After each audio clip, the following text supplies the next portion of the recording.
Marami ang mga dapat nating pasalamatan. Kung ika'y tatanungin ko, ano ba ang iyong mga pasalamat sa Panginoon? Ang aming pinapasalamatan sa Panginoon, Mabubuting mga guro. Mabubuting mga guro. Mabubuting kaibigan. Mga mabubuting magulang. mga mabuting guro, mabubuting kaibigan, Mga mabubuting kaibigan. mabubuting mga kaibigan, Mabuting pamilya.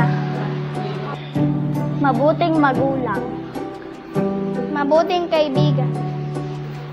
Mabuting pamilya. Mabait na mga magulang. May mabuting guro. May mabuting kaklase. Simpleng pamumuhay.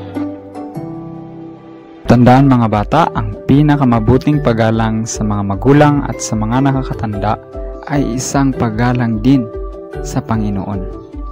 Kaya muli sa inyong pagtahak sa bagong lugar ng pagkatuto, dalhin niyo ang payo ng Panginoon sa inyong pang-araw-araw na pag-aaral at pamumuhay hanggang sa muling pagkikita.